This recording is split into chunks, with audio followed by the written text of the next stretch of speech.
résultat. Et à la fin de cette vidéo, vous aurez l'étape secrète qui fait vraiment toute la différence. Donc restez bien attentifs et à la fin, vraiment à la fin, je vous répondrai vraiment à vos questions et on va essayer surtout d'adapter ce qu'on voit ensemble à votre thématique. C'est OK? Allez, c'est parti. Alors, je vais regarder l'ordi parce que souvent vous mettez les messages, donc je suis bien obligé de baisser la tête, je suis désolé, hein, mais en tout cas, on va quand même essayer d'avancer comme ça. Alors, on va démarrer l'atelier par la première étape parce que ce qu'il faut comprendre, on sait tous à quel point c'est super frustrant de voir des petits jeunes arriver, des jeunes loups arriver, que ce soit sur le web ou que ce soit même dans le quartier si on a un business en physique et qui raflent la mise parce que bah voilà, ils n'ont pas forcément de compétences, mais ils ont un bagou complètement différent. C'est également stressant parce qu'on n'a pas souvent de visibilité dans le business, on ne sait pas de quoi sera fait demain. Et ça peut être vachement compliqué. Et puis la concurrence qui arrive, toujours de plus en plus féroce. Comment contrer tout ça? C'est ce qu'on va voir du coup dans cet atelier. Alors, première étape que tout le monde fait en général, et je dirais première étape, mais première erreur. Première erreur, c'est que tout le monde fait des choses pour être vu. Donc on fait des choses pour la visibilité. Ok? Visibilité. Ok? On veut être vu. Mais en réalité, la vue, que ce soit des likes, des commentaires, des j'aime, tout ce que vous voulez, bah, en bas de bilan, ça ne fait pas grand-chose en réalité. Parce que dans la première étape, ce que nous, on veut vraiment, quand on est entrepreneur et quand on fait des actions, que ce soit n'importe où en place, c'est pour vraiment changer la donne. Donc nous, en premier, ce qu'on veut, c'est attirer, donner envie à nos clients de regarder ce qu'on fait. Donc, non, on va mettre ER. Ok. Donc, on veut attirer nos clients. Attirer nos clients pour leur donner envie de regarder ce qu'on fait. Parce que être sur Internet, c'est comme avoir une boutique dans la rue et il faut donner envie aux gens de regarder notre vitrine. Donc, il faut que ça soit joli, il faut que ça soit attirant. Ça, vous savez à peu près tous le faire des posts, etc. Ce qui vous manque en général, c'est les passages à l'action. C'est-à-dire que je vois beaucoup de gens montrer leurs trucs, leurs bidules, mais il n'y a pas vraiment de passage à l'action. Parce que dans un deuxième temps, nous, ce qu'on veut, on va mettre tout de suite le troisième temps, nous, ce qu'on veut dans un deuxième temps, c'est leur donner de l'intérêt, c'est les intéresser en vrai. Parce que s'ils font que passer et qu'ils regardent la vitrine et qu'ils s'en vont, eh ben c'est pas super en réalité. Ok? Donc, une fois qu'on les a attirés, qu'on les a intéressés, ce qu'on a envie, évidemment, dans la troisième étape, c'est de les transformer. Et transformer en quoi? Dites-le moi en commentaire, les loulous. Même si vous êtes en replay, hein, mettez-moi les trucs, comme ça je verrai que vous êtes actif. Hein, parce que c'est pas parce que vous n'avez pas pu venir que vous ne pouvez pas être actif. Alors, qu'est-ce que... Ouais, c'est ça, Michel. Transformer en client. Évidemment, nous, ce qu'on veut, si on fait des choses, n'importe quoi, qu'on ait un site internet, etc., c'est pour avoir des clients. Et on a vu la dernière fois que ce n'est pas vraiment ce qui se passe avec vos sites et tout ce que vous mettez en place, il n'y a pas vraiment de transformation. D'ailleurs, vous m'avez tous dit que vous n'avez pas non plus de moyen de le mesurer. C'est pour ça que nous, on met tout de suite des unités de mesure, des métriques pour avoir de la data. Sinon, on peut rien faire en réalité. Si on ne peut pas mesurer, c'est comme en bilan, c'est comme vous. Si vous ne faites pas vos comptes, vous ne savez pas où vous en êtes. Donc là, c'est exactement pareil. Mais on va revenir à nos moutons. Donc, on a vu que transformer en client. Parce que quand on a des gens qui passent devant notre magasin ou devant nos postes ou devant notre site internet, qu'est-ce que c'est? Eh ben, nous, on appelle ça, alors ce n'est pas des promeneurs, hein, c'est des suspects en marketing. Okay, et un suspect, quand il est intéressé par nos produits ou services, on appelle ça un prospect. Ça, vous connaissez peut-être un petit peu tous. Alors, dites-moi hein, s'il y a des termes que vous ne maîtrisez pas, les loulous, comme ça, je pourrais revenir dessus. Alors, les suspects, c'est les baladeurs, c'est les promeneurs. Ok? Quand vous avez un suspect, un promeneur, qui voit votre poste, qui voit votre site internet, hop, et d'après vous, lui il est là, combien de pourcents de ces personnes qui vous découvrent pour la première fois vont passer à l'action? Allez, je vous laisse écrire 2 minutes, 2 secondes, le temps que je boive encore un petit coup de café. Ah non, non, non, pas 25%, non. Non. Non, Martine, non, non, 50%, non, ça serait bien. Hein. Ben non, les amis, parce que en réalité, il n'y a que 2%. 2% des personnes qui vont passer à l'action au premier contact avec vos produits ou services. Pour qu'il y ait une vraie transformation, c'est 17 contacts, vous voyez, pour que de là à là, c'est à peu près 17 contacts avec vos produits ou services. Donc c'est quand même énorme. C'est-à-dire que quand on ne s'en rend pas compte qu'on a un commerce de proximité, un commerce physique, c'est que les gens, ils passent devant chez nous, on ne les voit pas, mais eux, ils passent, ils nous voient, ils entendent parler, etc. Ça, c'est des contacts. Mais sur le web, c'est pas pareil. Soit on est assez connu, reconnu et on parle de nous, mais c'est assez rare, sinon vous ne seriez pas dans ces ateliers. Donc du coup, nous, on doit créer cette relation client. Et c'est ce qu'on va voir, et nous, c'est ce qu'on fait.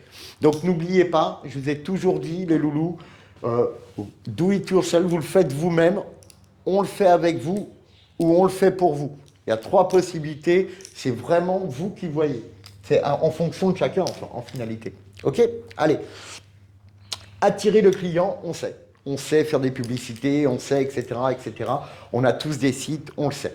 Donc, ce qu'il faut, c'est créer quelque chose qui fasse que le client dise « Ah, ça m'intéresse ». Il faut quelque chose qui le surprenne. Parce que vous savez, on scrolle. Hein. En général, c'est tout le monde est sur son téléphone et on scrolle. Il faut vraiment qu'il y ait un truc qui nous accroche.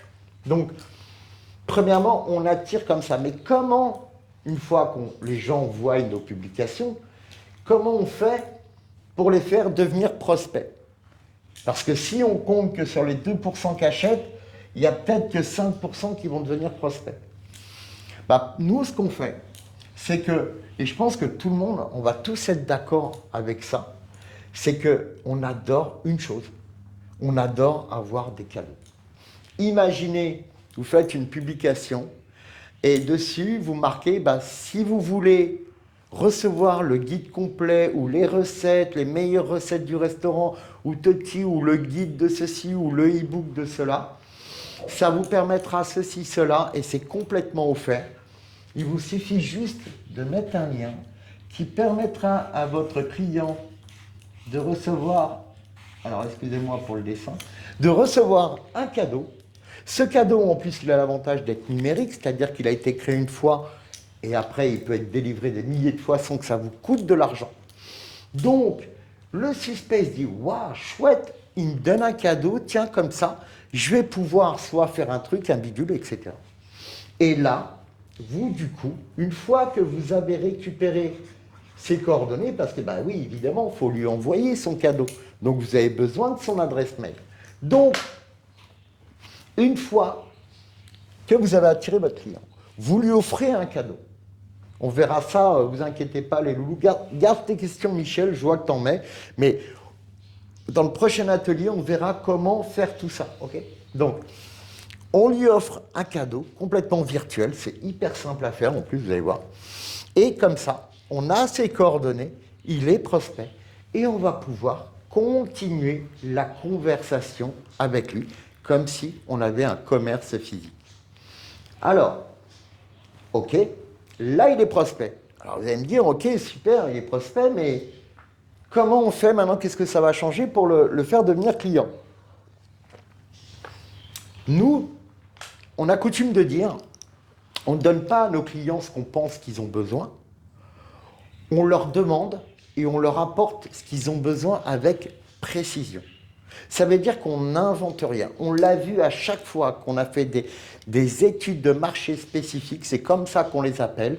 On a toujours été surpris par les réponses.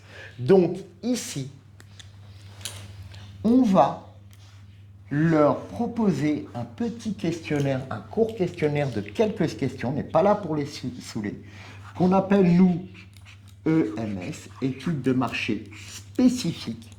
Et cette étude de marché, elle n'est pas pour connaître la démographie, on s'en fout de l'âge, de la taille, du sexe, de la couleur, de la religion, du poids. Tout ça, c'est très rare qu'on en ait besoin, ça dépend de votre industrie, mais c'est extrêmement rare. Nous, ce qu'on a besoin de savoir, c'est de connaître notre client, de le comprendre et de connaître aussi toutes ses objections, tous ses freins, toutes ses problématiques. Donc, en quelques questions, on va pouvoir savoir tout ça. On a des questions très précises qui nous permettent d'avoir des réponses tellement précises qu'on va pouvoir voir plusieurs choses juste après. Qu'est-ce que ça va nous permettre une fois qu'on va comprendre, connaître notre client? Comme je vous ai dit, il va falloir qu'on lui apporte de la valeur puisqu'il a besoin de 17 contacts avec nos produits ou services. Donc là, c'est l'occasion de lui apporter de la valeur pour répondre à ses freins, ses objections, voilà, on va y arriver, qu'on a relevées dans l'étude de marché spécifique. Mais vous allez me dire, ok Hervé, mais là, ça n'en fait toujours pas un client. Effectivement, qu'est-ce que va nous permettre l'étude de marché spécifique, vu qu'on connaît très très bien notre client? On va pouvoir créer quelque chose.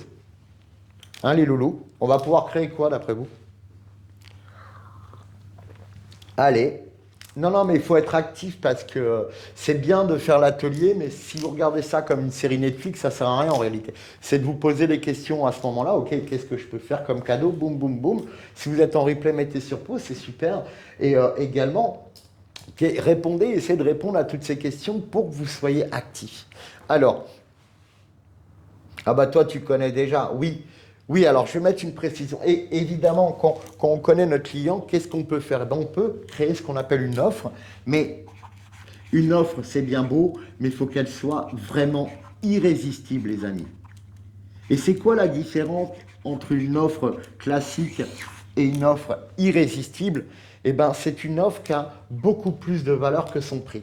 C'est-à-dire que si vous avez un restaurant, par exemple, et que vous faites un menu dégustation, et dans ce menu dégustation, il y a, je ne sais pas, il y a, on va le mettre là, 2 entrées, 2 plats, un fromage, un dessert, un café, et puis avant, il y a les amuse-bouches, d'accord? 1, 2, 3, 4, 5, 6, 7, 8, il y a 8 plats, ok? Et bien, au lieu de dire qu'on a un menu de dégustation du terroir pour découvrir, non, vous dites aujourd'hui, et vous mettez tous les plats avec également beaucoup de copywriting, beaucoup de données envie, faites saliver vos clients, changez les couleurs par des fruits, etc. On dit rouge, on dit peut-être cerise, des choses comme ça. Toutes ces petites astuces permettent de créer une offre qui fait waouh, c'est vachement plus important. Ou si vous offrez je ne sais pas moi, un bijoutier, il peut, par exemple, tout le monde le fait, eh ben, c'est garanti à vie. Si vous avez un problème avec votre bague, vous me la ramenez, on vous la restaure. Un problème avec votre montre, pareil. Donc, mettez toutes ces valeurs. Par exemple, beaucoup de personnes, les artisans, garantissent leur travail, mais ne le disent pas. Par exemple, vous pouvez dire, si vous faites des chantiers, dire, bah, moi, je me permettrai de vous appeler tous les 3 mois pour faire des vérifications, pour vous garantir que le travail est bien fait. Etc., etc. Mettez en place des choses qui ne vous coûtent pas d'argent, mais qui permettent de créer une offre qui fasse waouh à votre client. Et ça, nous, on a une dizaine de techniques, parce que ça peut être lié des partenariats. Par exemple, vous vendez quelque chose, toujours pareil, un restaurateur avec le menu gastronomique, et ben, vous pouvez très bien dire, à la fin de ce menu, vous avez l'occasion de découvrir l'atelier de notre petit voisin à côté, qui fabrique des petites choses, et ça permettra de digérer tranquillement dans un cadre sympa. Et comme ça, bah, lui, ça lui fait découvrir des choses.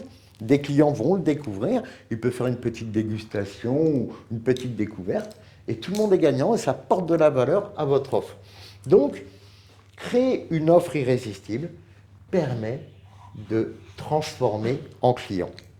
Alors, vous allez me dire, Hervé, t'es gentil, mais c'est compliqué tout ça. À faire ça tout le temps, non, parce qu'en réalité, une fois que ça c'est fait une fois, toujours pareil, une fois que c'est fait une fois, c'est en automatique, les amis. Nous, on met tout ça en automatique. La seule différence, c'est que tous les 6 mois, on fait une étude de marché spécifique et ça nous permet de réactualiser nos offres et de se mettre vraiment à la page en fonction de la demande de nos clients. Et on voit surtout actuellement que la demande est complètement changeante tout le temps, entre le Covid, entre les guerres, tout ce qui s'est passé. C'est compliqué de s'y retrouver. Donc l'idéal, c'est de vraiment demander à ses clients ce qu'ils veulent pour leur donner ce qu'ils ont vraiment envie. Donc c'est vrai que vous allez me dire, ok, ils sont clients, mais c'est vrai qu'il y a une autre étape. Ça, on verra ça plus tard, on n'en est pas là. Mais par exemple, le dernier gros événement qu'on a fait, c'est pour un client qui n'avait pas besoin de plus de clients, puisqu'il en était à cette étape-là, cette étape de fan en vrai. Ce n'est pas des clients que vous avez, c'est des fans qui vous recommandent. Vous n'avez plus jamais besoin de faire de marketing. Le marketing est automatique. Donc on a fait un événement pour remercier les clients. On a fait en même temps une étude de marché spécifique pour leur apporter de la valeur, mais pas là pour leur vendre, mais pour leur apporter une émotion complètement différente, une expérience client différente et travailler l'image de marque de l'entreprise. Donc, et vous voyez, lui, il n'a plus besoin du tout de faire de publicité. Donc, tout ça, c'est un investissement. Certes, que ça soit en temps si vous le faites vous-même, si on le fait avec vous également en temps, en argent, en énergie, mais ou alors seulement en argent, en énergie si on le fait pour vous. Mais sachez que quand vous mettez ça en place, une fois que c'est fait, ça tourne en automatique. Et même en dormant, même quand vous êtes en vacances, même quand vous êtes fermé, les gens sont susceptibles de vous découvrir et de voir tout ça. Maintenant, si vous voulez être sûr que je ne dis pas de bêtises, hein, les loulous, on en a parlé l'autre fois, puisque tout le monde m'a répondu la même chose, demandez aux personnes qui s'occupent de votre site, ou si c'est vous, de savoir combien il y a de visiteurs par mois sur votre site, ou par semaine, peu importe. Également, s'il est capable de dire quel chemin de client, parcours client il a à travers les pages, mais même sans ça, savoir combien il y a de clients qui viennent sur vos sites, et surtout savoir combien passent à l'action, combien vous contactent, combien vous laissent quoi que ce soit, etc., etc. Parce que ça, ce que je vous dis sur le cadeau, vous pouvez également le mettre sur votre site, et il faut le mettre sur votre site. Nous, merci de votre visite. Pour vous remercier, nous vous offrons nos 10 meilleures recettes, nos 10 pratiques, notre e-book, etc., etc. Donc, le plus important, c'est de vraiment mettre un système qui va permettre le dialogue avec votre client. En plus, à ces étapes-là, vous allez pouvoir mettre également des témoignages clients, et ça rassure énormément. Et si vous mettiez 3, 4 témoignages clients en vidéo, en réalité, en conditions, ce qu'on appelle en UGC nous, vous allez avoir des résultats incroyables. Donc, les loulous, maintenant on va pouvoir passer aux questions. J'espère que vous avez bien compris, surtout, c'est pas l'idée, hein. C'est pas l'idée, c'est qu'ils font tout ça, tous ceux qui réussissent, qui ont des vrais résultats, parce que si vous l'avez fait depuis le début, que vous êtes sur le web, vous auriez certainement des milliers d'adresses web. Vous auriez certainement pas été obligé d'avoir ce que vous avez vécu pendant le Covid, parce que vous auriez été en capacité de recontacter vos clients. Donc pensez bien à ça, on n'est pas à l'abri de refermer comme ce qui s'est passé ces dernières années. Si vous êtes en capacité de récupérer les coordonnées de vos clients et de pouvoir les recontacter s'il y a un problème en disant bah voilà, on fonctionne comme ci, comme ça, vous allez sauver les meubles, comme on dit chez nous. Donc, récapitulons et après on va passer aux questions-réponses. Comme ça, j'espère que soit ça va vous en donner d'autres, soit vous permettre de vous poser de meilleures questions, c'est le but de tout. Ou soit alors ça va répondre à vos questions. Alors, on veut attirer nos clients. Attirer nos clients, c'est bien beau, c'est pas être vu. Ok. Quand je fais une publication, quand je fais une publicité, c'est quoi mon objectif? Est-ce que c'est de remplir mon restaurant? Est-ce que c'est juste de faire le malin? Voilà. Parce que si c'est pour remplir votre restaurant, remplir votre commerce, attirer des clients, vendre vos produits, il faut vraiment mettre de l'intelligence là-dedans. On n'invente rien, ok? Sinon, tout le monde serait boulanger, tout le monde serait ceci, cela. Donc, on a tous besoin de mettre de l'intelligence professionnelle sur les choses. On attire nos clients parce que c'est des suspects qu'on doit intéresser. On leur offre un cadeau. Quel cadeau vous pouvez créer? Maintenant, commencez à penser, vous, quel cadeau vous pouvez offrir à vos clients, que vous pouvez offrir en termes numériques. Que ce soit un PDF, une vidéo, peu importe, ok? Une fois qu'on a récupérer le mail grâce au cadeau de nos clients, on va leur envoyer un petit questionnaire. Ça n'empêche pas, entre deux, d'envoyer des témoignages clients, de les remercier d'avoir téléchargé le cadeau, de savoir ce qu'ils en ont pensé, et peut-être qu'en leur disant, si vous remplissez ce questionnaire, vous avez le droit à tatati tatata. Ok? Donc, vous les incitez à remplir cette étude de marché spécifique. Alors, il faut à peu près entre 30 et 40 retours pour avoir une vraie visibilité sur votre marché, ok? Donc, une fois que vous avez votre... Et vous pouvez le faire aussi en direct dans votre magasin. Ça, c'est pas obligé de le faire que sur le web. Moi, je le fais faire dans les deux quand les gens ont un magasin physique. Parce que là, en ce cas-là, c'est hyper rapide.